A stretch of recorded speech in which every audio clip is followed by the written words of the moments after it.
She's at a place in her life where peace is a priority and negativity cannot exist. She's no longer matching energy.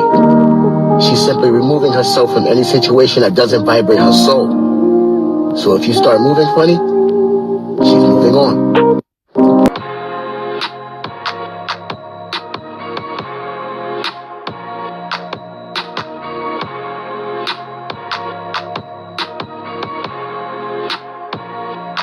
What's up, my Fina love? Sisters Fina D coming to you all from Fina Team News. She's an icon, she's a legend, and she is the moment.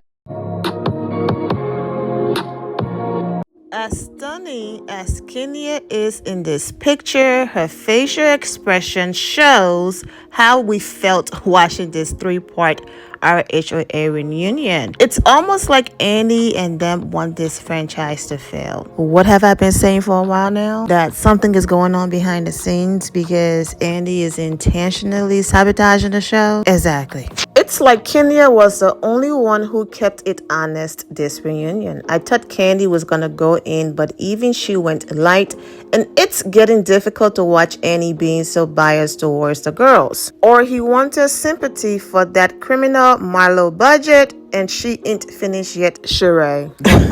Not my low budget, and she ain't finished yet.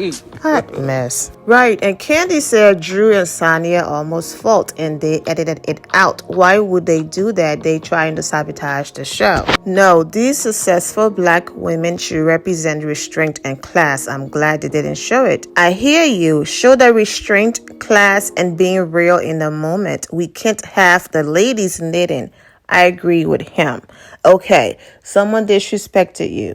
They came at you sideways. How did you handle it? Okay, as we can see, Kenya Moore, classy, uses her words. Okay, she will fight you with her words. She never have to get physical ever. Some people, not so much. So the result to violence. Like on the Real Housewives Ultimate Girl strip, she realized that Ramona was drunk. And then she still had a glass of wine in her hand. And we are all aware of what Ramona has done with glasses before when she's drunk.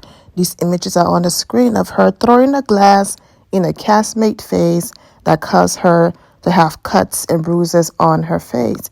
Kenya wasn't about to take that chance. So Kenya said that's enough. Took the glass from her hand. You're not going to have that around me to use it as a weapon. And you're already too drunk. And that was it. Kenya grabbed the glass to protect herself and to protect her face, and she had every right. She did not get physical with that woman. Luann came and actually made contact, grabbed her and stuffed something down her chest in an aggressive way. But because it was Luann and she had a friendship with Luann, there was no backlash. We know why Luann did not receive backlash, but she did not fight that woman. That's the difference. However, that moment was real, and so we got to see it. Also, the backlash always comes from people who feel like they can't relate to Kenya. She's not in the gutter with them like the Marlo and the Portia that her fiance had to hold back because she was about to put her hands on her ex-fiance mother. You know, people who just don't have self-control.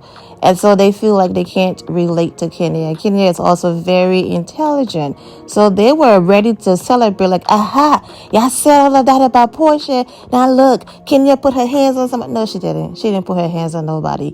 She simply took a glass away from a woman who was about to use it as a weapon, just like she did to her castmate. Case closed. So I agree with that person. Tweet, show it. They didn't fight.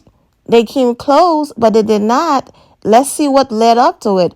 All of those things are real moments. Now, I will understand if they were fighting all season and, these black women just fighting and beating up each other, then I will understand. But the entire season, it's been arguments and them using their words. There was nothing physical.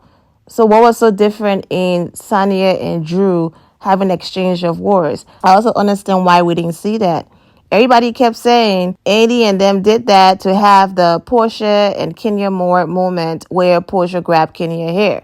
And then he even admitted it on Watch What Happens Live. Not the Portia and Kenya reference, but hey, somebody have to make the drama happen or something like that. So you intentionally put two people that close to each other that you are aware it wasn't a good idea. They could have screamed at each other from across the room, but you put them next to each other for something like that to happen. And I guess he did not want to face a backlash because all of the comments were, why would you do the seating arrangements like that? So, yep, we didn't get to see it. Or they simply ran out of time after wasting valuable time on the Miserable Marlo sympathy segment. Andy screwed up this reunion trying to clean up and blackmail her because all she did the whole season is lie and spread bad rumors using her nephews, Kenny and Kenya, for a storyline to stay on the show out of jealousy. I blame this reunion falling flat on Andy, Marlo, and Sheree. Andy allowed Marlo to have a 3-part apology tour, refused to push back on Marlo and Sheree's BS, and both of them had amnesia the entire reunion. Waste of first seat. Exactly. Well said. Andy was all about Marlo, the fakeness, the fake apologies. It was horrible. Marlo was better off as a friend. And I meant first seats. Let's add the S in there as the person wrote it. Everyone is saying it, like I've been saying. Our HOA production needs to understand they are sabotaging the show in a way it's confusing. How there's actually drama, but they cut it out. They're a part of why the views or ratings are lower than previous seasons. I could see both Kenya and Candy shutting down during the reunion, and I truly think it was because of Andy protecting Marlo and Sheree, and the fact that I told you the through dump refused to own up to any of their mess. This reunion was filled with missed opportunities. I mean, think about it. Someone spent the entire season just going to the gutter, calling you every name in the book, disrespecting you, being nasty. You have all this energy, you are ready, and you're coming with all the smoke. You can't believe this person did this or said this. You are ready to hold that person's feet to the fire and hold them accountable. And then you get to the reunion and the host messed up the entire seating arrangements. And then he starts the reunion with some sob story, completely messing up the entire mood and energy of the reunion, all because he couldn't just stand in his itch. Stand on it. Yes, I made a final decision or suggested that we should give her a peach. It was a fail. Now y'all go ahead and hold her accountable. She could have still talked about her upbringing. We've heard about it before. You could have still added it in there, but it did not have to go past 5 minutes and then give it a continuation in part 2. It was just too much. But this is the reason why he's not here for Kenya more. They're aware that she's great TV and that's why she's there. Kenya did not back down. She held Marlo accountable. I don't care about your sob story. We've heard it before. I'm going to hold your feet to the fire. I don't care. I don't care about your tears. My nose is cold. Absolutely. No, I'm not moved. You are not about to pull one on me. And thank God for that, because the reunion have some type of spark, laughter, and something, all thanks to Kenya Moore once again. Yeah, Candy and Kenya didn't give a bleep this reunion. The energy was low. Kenya had a few moments when there was something to bite or serve, but Andy and production failed. As always, he needs to step down from being the host of the reunions. We need someone who is not afraid to ask the questions we all want to know. Andy is not afraid to ask the questions. Andy knows how to host a reunion. He just needs to release himself from being biased and everything will go back to normal. Don't pick and choose who you're going to hold accountable, who feet you're going to hold to the fire. Don't pick and choose. Be fair and everything will be fine. It's like him asking Drew certain questions, calling Drew out, saying how Drew is over talking Sonia, but then Sonia starts to do exactly what he's accusing Drew of, and he doesn't check Sonia. Okay, because Drew decided to befriend Kenya more this season, so now you're on her and her husband. Like, what the entire...